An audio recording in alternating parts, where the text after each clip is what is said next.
Fulham 1, Manchester United 1. Same Man United. The same shite in a different toilet. So the first half was full of action.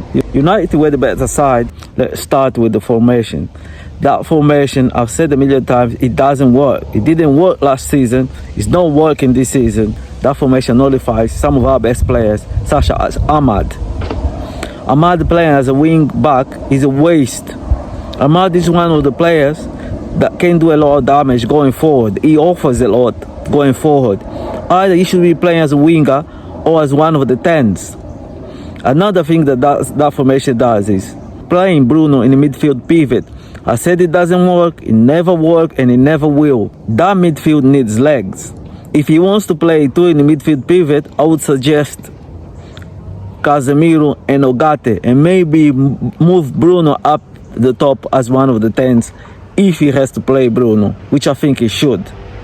Why on earth is Man United playing with a false 9 when Man United just spent millions buying a proper centre forward that can score goals, that is tall, that is good in the air, that can hold out the play? Šeško has all the attributes to be a top Man United striker. Is he not 100% fit? Why doesn't Amorim start Šeško for 45 minutes for the first half?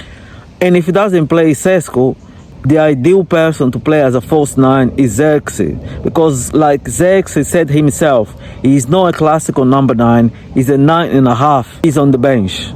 Play him for a few minutes. Share the workload between Xerxes and Šeško. Playing Mount as a false 9 didn't work last game, and playing Cunha as a false 9 didn't work this time. With the goalkeeper situation, Beinda can't come out for crosses. That puts a lot of pressure on the defense. That makes everybody nervous. Onana can't catch anything, and Beinda can't come for crosses. So we have two bad goalkeepers. So we have a big problem between the posts. I'm not saying Beinda was at fault for the goal, but a different team would have capitalized on Beinda's deficiencies. Cunha was unlucky to hit the post, and for the 1v1 with the keeper made a fantastic save. The penalty incident, that was a penalty, because you can't wrestle a player to the ground like that in the box and expect the referee not to give a penalty. But how often do you see Bruno missing penalties? For to some extent, United was unlucky also not to win that game.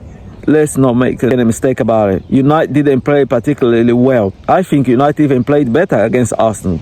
So United scores early in the second half, and there is an argument to say that if the first one was a penalty for United, the goal should have perhaps been disallowed because Euro gave a nudge to Fulham's defender. There is an argument there to say that there was a foul. After United scored, the momentum shift.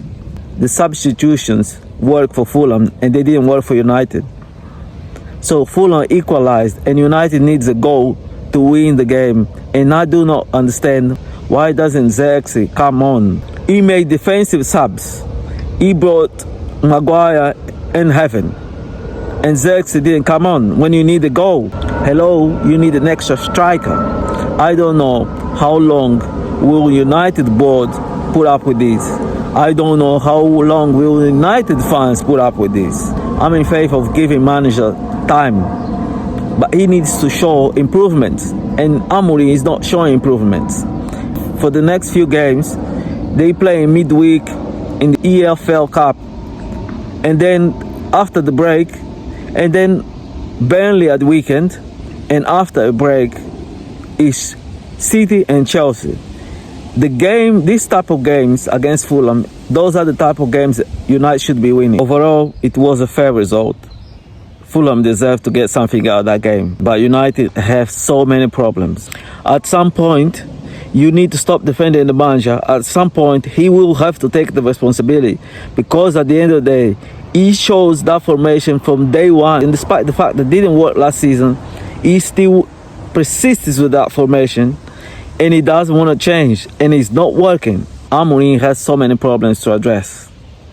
Anyway, thank you for watching. As always, don't forget to like, comment, share and subscribe, because those are the best ways to support this channel. And hit the notification bell so you know every time I upload a new video.